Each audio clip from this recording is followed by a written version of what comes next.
Œuvre de Maria Valtorta, tome 2, chapitre 61, intitulé Jésus répond à l'accusation d'avoir guéri la belle de Corazéine le jour du Shabbat. Vision du 3 février 1945. Jésus est à Bethsaïde. Il parle debout sur la barque qu'il a amenée et qui est comme échouée sur la rive, attachée à un pieu d'un petit môle rudimentaire. Beaucoup de gens sont assis en demi-cercle sur le sable pour l'écouter. Jésus vient de commencer son discours.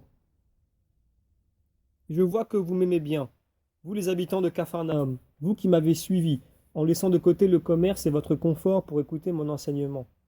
Je sais aussi que, plus que les pertes ainsi occasionnées qui lèsent votre bourse, votre démarche suscite des railleries à votre rencontre et peut même vous causer un dommage social. Uri et Joachim sont contre moi. Opposés aujourd'hui, demain ennemis. Mais je ne trompe personne et je ne veux pas vous tromper, vous, mes amis fidèles. C'est pourquoi je vous dis que, pour me nuire, pour me faire souffrir, pour triompher de moi en m'isolant, les puissants de Capharnaüm mettront en œuvre tous les moyens. Insinuations aussi bien que menaces, dérision et calomnie. L'ennemi commun se servira de tout pour arracher des âmes au Christ et s'en faire une proie. Je vous le dis, celui qui persévérera sera sauvé, mais aussi, celui qui préfère sa vie et son bien-être à son salut éternel est libre de partir, de me quitter, de s'occuper de sa petite existence et d'un bien-être passager. Moi, je ne retiens personne. L'homme est un être libre. Je suis venu l'amener à une toujours plus grande libération du péché, en ce qui concerne son âme, et des chaînes d'une religion déformée, oppressive, qui étouffe sous des flots de détails, de verbiage, de prescriptions, la vraie parole de Dieu qui est nette, brève, claire, facile, sainte, parfaite. Ma venue passe les consciences au crible.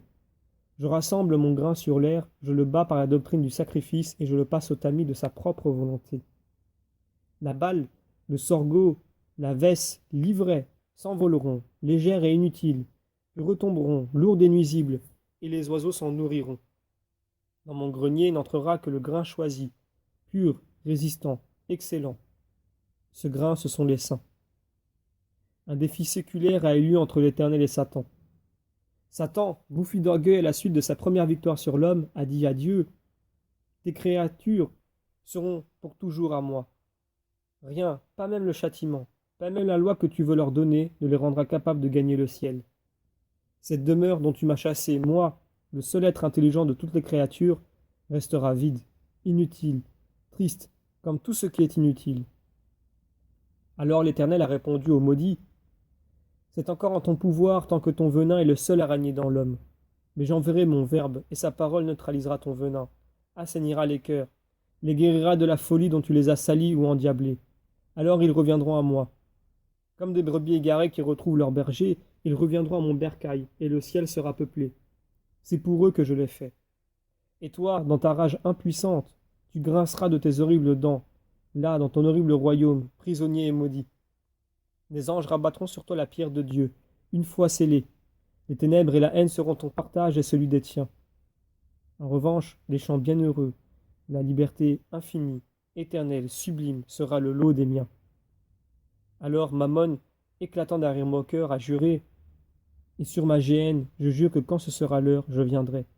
Je serai partout présent auprès de ceux qui seront évangélisés, et nous verrons qui des deux, moi ou toi, sera le vainqueur. Oui, c'est pour vous passer au crible que Satan vous dresse des embûches, et que moi je vous entoure. Il y a deux adversaires, moi et lui. Vous êtes entre les deux. C'est le duel de l'amour contre la haine, de la sagesse contre la folie, de la bonté contre le mal sur vous et autour de vous.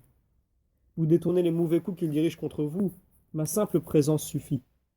Je m'interposerai entre les armes sataniques et votre personne, et j'accepte d'être blessé à votre place parce que je vous aime.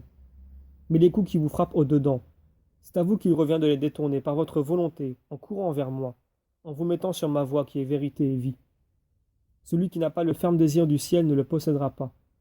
Celui qui n'est pas capable d'être le disciple du Christ sera la balle légère que le vent du monde emporte avec lui. Celui qui est ennemi du Christ est une semence nuisible qui renaîtra dans le royaume de Satan. Je sais pourquoi vous êtes venus, vous les habitants de Capharnaüm. J'ai parfaitement conscience du péché qu'on m'impute. C'est au nom de ce péché inexistant que murmure dans mon dos en insinuant que m'écouter et me suivre est faire œuvre de complicité avec le pécheur. J'en ai une conscience si claire que je ne crains pas d'en rendre compte aux habitants de Bethsaïde. Parmi vous, habitants de Bethsaïde, il y a des anciens qui, pour diverses raisons, n'ont pas oublié la belle de Chorazéine. Il y a des hommes qui ont péché avec elle, des femmes qu'elle a fait pleurer. Je n'étais pas encore venu dire « Aimez celui qui vous cause du tort ». Après les pleurs vient la jubilation d'apprendre qu'elle était atteinte de la pourriture, passée de ses entrailles impures à la surface de son corps magnifique. C'était le symbole de la lèpre, plus grave, qui avait rangé son âme adultère, homicide, prostituée. 77 fois, 7 fois adultère avec tout ce qui s'appelait homme et avait de l'argent. Homicide autant de fois de ses enfantements bâtards, prostituée par vice et non par besoin. Ah, comme je vous comprends, femme trahie. Je comprends votre joie quand on vous a appris. La chair de la belle est plus puante et plus pourrie que celle d'une charogne qui gît dans le fossé d'un grand chemin et est devenue la proie des corbeaux et des vers. Mais je vous dis, sachez pardonner. Dieu s'est chargé de votre vengeance, et puis Dieu a pardonné. À votre tour de pardonner.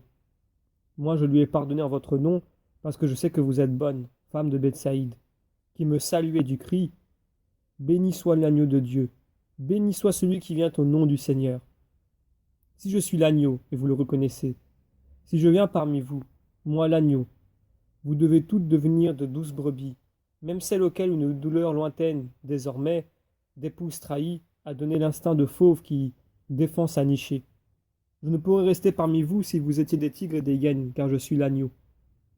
Celui qui vient au nom très saint de Dieu rassembler les justes et les pécheurs pour les amener au ciel est allé vers cette femme repentie et lui a dit « Sois purifié, va et expie. » J'ai fait cela un jour de Shabbat, ce dont on m'accuse. Accusation officielle. La seconde est d'avoir approché une prostituée, une femme qui avait été prostituée, mais qui n'était plus qu'une âme pleurant son péché. Bien, je vous dis, je l'ai fait et je le ferai encore. Apportez-moi le livre, scrutez-le, étudiez-le dans toute sa profondeur.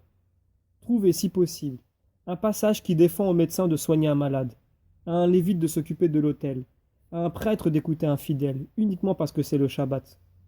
Si vous en trouvez un et me le montrez, je me battrai la poitrine et je reconnaîtrai « Seigneur, j'ai péché en ta présence et en présence des hommes. Je ne suis pas digne de ton pardon. Mais si tu veux prendre pitié de ton serviteur, je te bénirai jusqu'au mon dernier soupir. » Car cette âme était malade, et les malades ont besoin du médecin. C'était un autel profané, et il était nécessaire qu'un lévite le purifie. C'était un fidèle qui allait pleurer dans le vrai temple du vrai Dieu, et il avait besoin du prêtre pour l'y introduire. En vérité, je vous dis que je suis médecin, lévite, prêtre.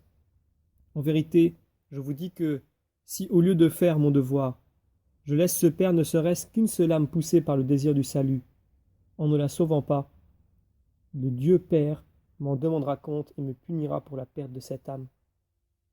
Voilà mon péché, d'après les puissants de Capharnaüm. Bien sûr, j'aurais pu attendre le lendemain du Shabbat pour la guérir. Mais pourquoi attendre 24 heures de plus pour remettre dans la paix de Dieu un cœur contrit? Ce cœur faisait preuve d'une humilité vraie, d'une réelle sincérité, d'une douleur parfaite. J'ai lu dans ce cœur. Son corps était encore lépreux, mais son cœur était déjà guéri par le baume des années de repentir, de larmes, d'expiation. Ce cœur avait besoin d'une chose pour être approché de Dieu, sans pour cela rendre impur, par ce voisinage, l'air de sainteté qui entoure Dieu. Ma consécration renouvelée. Je l'ai faite. Elle est sortie du lac pur, certes dans sa chair, mais plus encore dans son cœur. Combien de ceux qui sont entrés dans les eaux du Jourdain pour obéir à l'ordre du précurseur n'en sont pas sortis aussi purs qu'elle? Car leur baptême n'était pas l'acte volontaire, sincère, loyal, d'une âme qui voulait se préparer à mon avènement, mais une formalité pour paraître parfait en sainteté aux yeux du monde. Ce n'était donc rien de plus qu'hypocrisie et orgueil. Deux péchés qui venaient s'ajouter aux mensonges de faute qui existaient déjà dans leur cœur. Le baptême de Jean n'était qu'un symbole. Il voulait dire « Purifiez-vous de l'orgueil, humiliez-vous en vous avouant pécheur, purifiez-vous de vos péchés de luxure en vous lavant de ce qui en reste en vous. » Le baptême efficace est celui qui répond à la volonté de votre âme de devenir pure pour le banquet de Dieu. Il n'est pas de faute si grande qu'elle ne puisse être lavée par le repentir d'abord, par la grâce ensuite, enfin par le Sauveur. Il n'est pas de si grand pécheur qui ne puisse lever son visage humilié et sourire à une espérance de rédemption. Il lui suffit de renoncer complètement à la faute, de résister héroïquement à la tentation, d'avoir une volonté sincère de renaître. Je vais maintenant vous dire une vérité qui pourrait paraître blasphématoire à mes ennemis. Mais vous, vous êtes mes amis. Je parle d'abord pour vous, mes disciples que j'ai déjà choisis, puis pour vous tous qui m'écoutez. Je vous l'affirme, les anges, ces esprits purs et parfaits qui vivent dans la lumière de la très sainte Trinité, et en elle sont comblés de joie, ont, en dépit de leur perfection, une infériorité par rapport à vous qui êtes si loin du ciel. Ils le reconnaissent d'ailleurs. Ils ont l'infériorité de ne pouvoir se sacrifier et souffrir pour coopérer à la rédemption de l'homme. Qu'en pensez-vous? Dieu ne prend pas un ange pour lui dire « Sois le rédempteur de l'humanité », mais il prend son Fils. Certes, ce sacrifice a une valeur incalculable et une puissance infinie. Mais bien que sa bonté de Père ne veuille pas faire de différence entre le Fils et son amour et les fils de sa puissance, il sait qu'il manque quelque chose, à la somme des mérites qu'il faut opposer, à la somme des péchés que d'heure en heure l'humanité accumule. Or, il ne prend pas d'autres anges pour combler la mesure. Il ne leur dit pas « Souffrez pour imiter le Christ », mais c'est à vous qu'il s'adresse, à vous les hommes. Il vous dit « Souffrez, sacrifiez-vous, soyez semblables à mon agneau, soyez des co-rédempteurs. » Ah, je vois des cohortes d'anges qui, cessant un instant de tourner dans une extase d'adoration autour de la Trinité qui est leur pivot, s'agenouillent, tournés vers la terre et disent « Béni soyez-vous, vous qui pouvez souffrir avec le Christ et pour le Dieu éternel, le nôtre et le vôtre. » Beaucoup ne comprendront pas encore cette grandeur. Elle est trop élevée pour l'homme. Mais quand l'hostie sera immolée, quand le grain éternel ressuscitera pour ne plus jamais mourir, après avoir été moissonné, battu, décortiqué et enseveli dans les entrailles du sol, alors viendra l'illuminateur spirituel et il éclairera les âmes, même les plus lentes. Demeurez cependant fidèles au Christ rédempteur. Alors vous comprendrez que je n'ai pas blasphémé, mais que je vous ai annoncé la plus haute dignité de l'homme, celle d'être co-rédempteur, même si d'abord il n'était qu'un pécheur. En attendant, préparez-vous à cette destinée avec pureté de cœur et d'intention. Plus pur vous serez, mieux vous comprendrez. Car l'impureté, quelle qu'elle soit, est toujours une fumée qui obscurcit la vue et appesantit l'intelligence. Soyez purs, commencez à l'être dans votre corps pour passer ensuite à l'âme. Commencez par les 5 sens pour passer aux 7 passions. Commencez par l'œil. Le sens de la vue est roi. Il ouvre la voie la plus mordante et la plus complexe des fins. L'œil voit la chair de la femme et désire la chair. L'œil voit l'opulence des riches et désire l'or. L'œil voit la puissance de ceux qui gouvernent et désirent le pouvoir. Ayez donc un regard paisible, honnête, sobre, pur, et vous aurez des désirs paisibles, honnêtes, sobres et purs. Votre cœur sera d'autant plus pur que votre regard le sera. Veillez avec soin sur votre regard, toujours si avide de découvrir des pommes tentatrices. Ayez un regard chaste si vous voulez être chaste dans votre corps. Si vous avez la chasteté de la chair, vous aurez la chasteté des richesses et de la puissance. Vous aurez toutes les chastetés et serez les amis de Dieu. Ne craignez pas qu'on vous raille si vous êtes chaste. Craignez seulement d'être les ennemis de Dieu. Un jour, j'ai entendu dire « Le monde te ridiculisera comme menteur ou comme eunuque si tu montres que tu n'as pas d'attrait pour la femme. » En vérité, je vous dis que Dieu a établi le mariage pour vous élever à l'imiter par la procréation et à coopérer avec lui pour peupler le ciel. Mais il y a un état plus élevé, devant lequel s'inclinent les anges qui en voient la sublimité sans pouvoir l'imiter. Cet état, parfait quand il dure de la naissance à la mort, n'est cependant pas fermé à ceux qui ne sont plus vierges, mais qui réduisent à rien leur fécondité d'homme ou de femme, qui délaissent leur virilité animale pour ne devenir féconds et virils que spirituellement. C'est l'état d'eunuque, sans imperfection naturelle, ni mutilation violente ou volontaire. Cet état n'interdit pas d'approcher de l'autel. Dans les siècles à venir, au contraire, ceux qui s'y obligent serviront l'autel et l'entoureront. C'est l'état le plus élevé, car il sépare la volonté de tout ce qui n'est pas l'appartenance à Dieu seul, gardant pour lui la chasteté du corps et du cœur pour conserver éternellement la pureté lumineuse, chère à l'agneau. J'ai parlé pour le peuple et pour ceux du peuple qui sont choisis. Maintenant, avant d'entrer pour rompre le pain et partager le sel dans la maison de Philippe, je vais tous vous bénir. Les bons pour les récompenser, les pécheurs pour leur mettre au cœur le courage de venir à celui qui est venu pour pardonner. Que la paix soit avec vous tous. Jésus descend de la barque et passe à travers la foule qui se presse autour de lui. Au coin d'une maison se tient encore Matthieu, qui, de là, a écouté le maître sans rien oser de plus. Arrivé à sa hauteur, Jésus s'arrête, et comme s'il bénissait tout le monde, bénit une seconde fois, regarde Matthieu, et rejoint le groupe des siens, suivi de peuple. Il disparaît dans une maison. Tout prend fin.